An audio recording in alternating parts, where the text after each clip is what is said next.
It's Dylan. He's gone. You were too slow. How could you? Keep going. How could you? Keep going. Ignore the pain. I told you it was to trick you. I told you. Where are you going? See, There's nothing to follow. come on.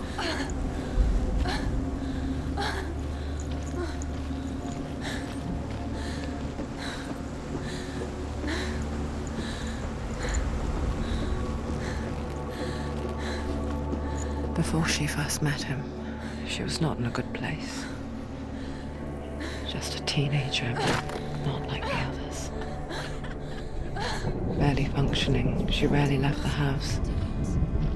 Her father's in-bell made sure of that. Only occasionally did she venture out on her own, collecting firewood and herbs.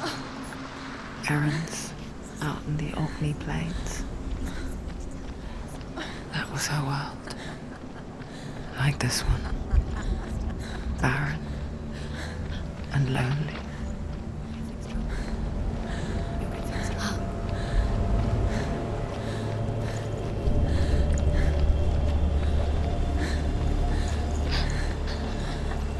It's already disappeared. Nothing lives here, not even you. Weakness. It's in your mind. You think you can see it, but it's in your mind. There's the tree. There he was. Where is it? The lone figure of a boy. He's there, under the tree. Soul lay under the shade of a tree. She remembers the first time she saw him. He's there. He's there, under To the her young eyes, he moved as if dancing, tree. Dillian, go. and the world danced with him.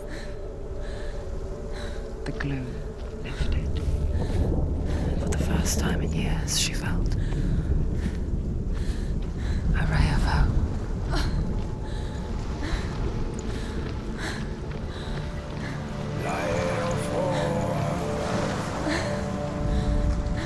The Northmen tell of a great hero.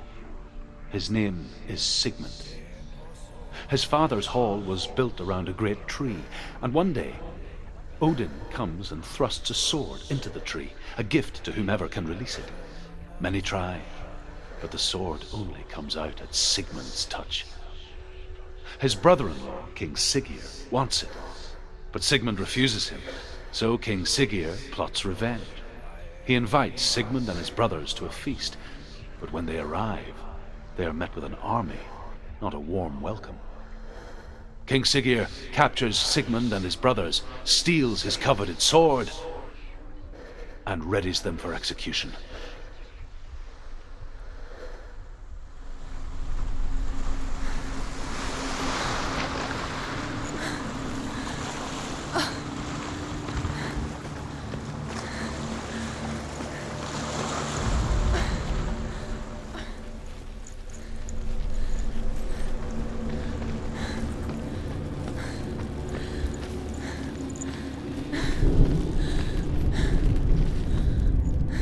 Death for Sigmund and his brothers seems certain. But the king's wife is Sigmund's sister, and she begs for mercy and implores the king to chain them up instead. He agrees. Not for mercy, though, but because he plans an even more cruel and lingering death. Chained to a tree in the forest that night, a she-wolf comes and devours one of Sigmund's brothers. She returns, ravenous, night after night, until only Sigmund is left. The next day, Sigmund's sister sends a servant with honey to smear on Sigmund's face. But to what end? Well, that night, when the she-wolf appears again, you'll never guess what happens.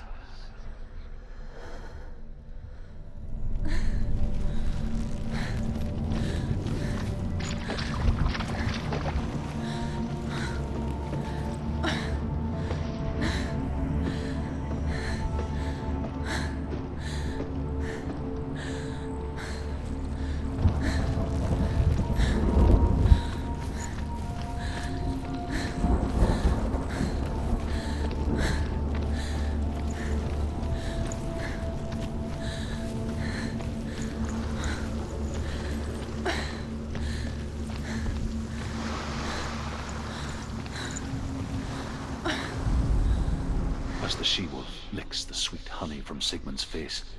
He bites the wolf's tongue. The she-wolf pulls away, but Sigmund holds on. The chains break, and he is free. After his escape, Sigmund lives like us, hidden in the forest. His enemy, King Siggeir, believing him dead, as his sister plots revenge. And for vengeance to succeed, even the great Sigmund needs help. So she sends her sons to him. But their blood is weak and corrupted, and they're put to death by Sigmund. So his sister hatches a new plan, one that is cold of heart and pure of blood.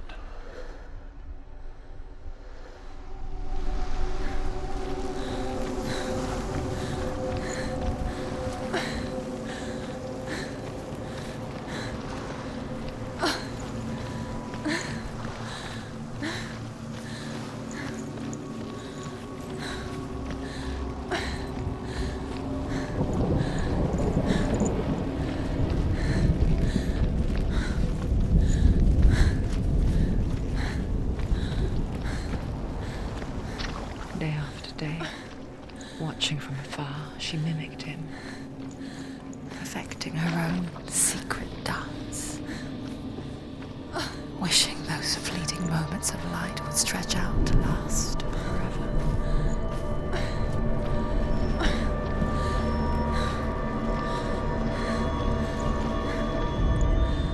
Sigmund's sister trades shapes with a sorceress, and in disguise, she lies with her own brother. She gives birth to a son named Sinfjotli. After a time, she sends him to the forest to Sigmund. He tests the boy and finds him strong and fearless, and so they go to take their vengeance on King Siggeir. But luck is not on their side. They're captured, and Siggeir has them buried alive.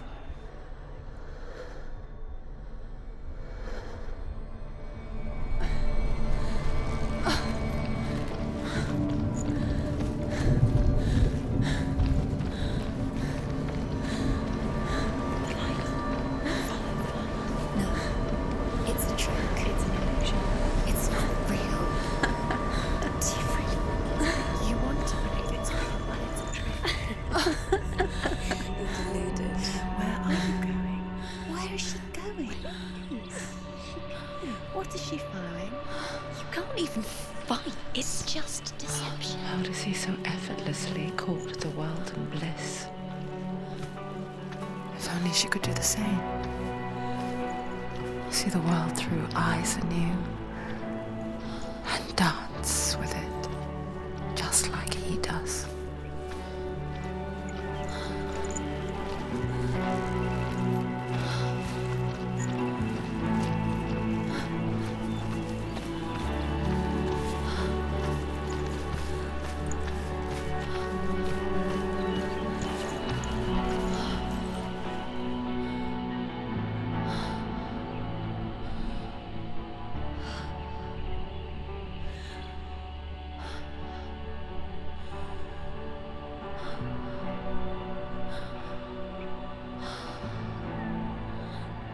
What's your name? Senua. I haven't seen you before. I don't leave home much. Oh, Zenua's daughter. I have to go. Wait. Who taught you to fight like that? No one. No one. Well, I watched you, and You learnt all of that from watching me? You should become a warrior, you know. me? I'm Dillian. I'm here for the warrior trials. Just come and watch. And bring your sword. You can't put it into words. That moment when you look into the eyes of the one who's supposed to reassure you, make you feel safe. It only takes an instant. Fear swallows you before you have a chance to make sense of it. And darkness becomes a part of who you are. You killed him. But her world changed the day the Northmen took him from her. Senua knows that there's no going back to how things were. That there's nothing to go back to at all. Stay still, stay quiet, hide, don't tell her. Their gods can see into your mind. They will use this power to destroy you. They won't stop me. I can still feel it. Whatever's left of him, they will never let him go. I'm not gonna let him rot here. You're the one rotting here. Leave me alone. You will die here. No. And all your suffering will have been for nothing. Shut up!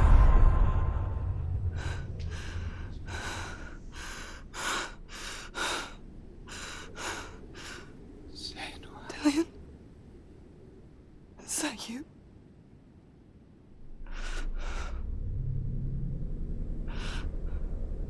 I'll find you, my love.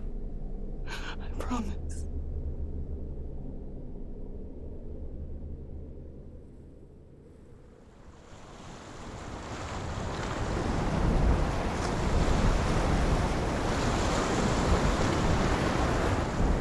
About the tree.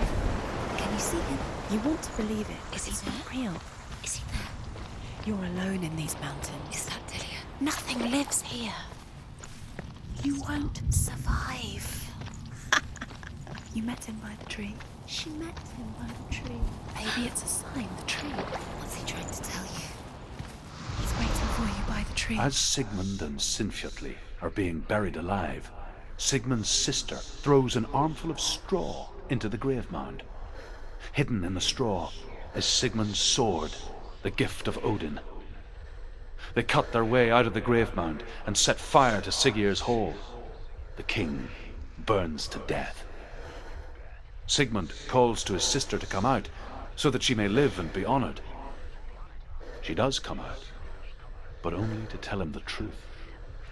That she had slept with him, her brother, to beget a strong avenger. I am not fit to live, she says, and walks back into the fire.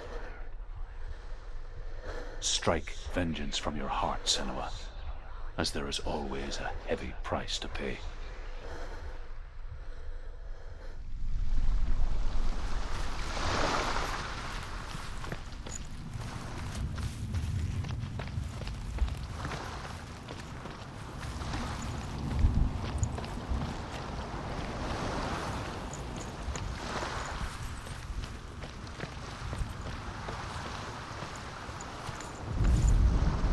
And here is the end of Sigmund's story.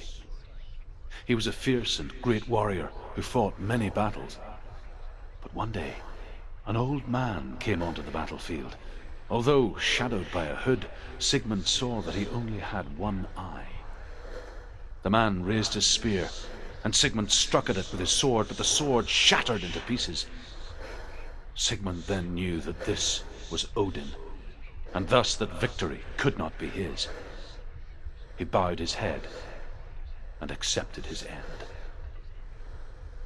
Dying, he tells his wife that she is with child, and that her son will one day make a great weapon out of the fragments of his sword. The sword named Gram.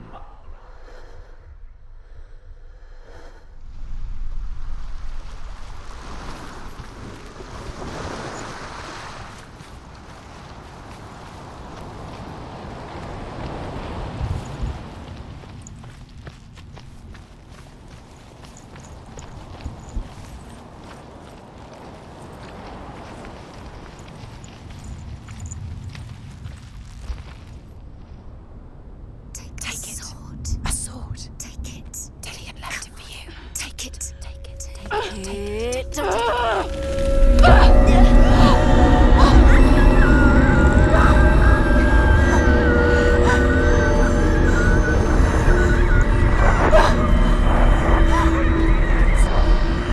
It's a trick. It's a trick.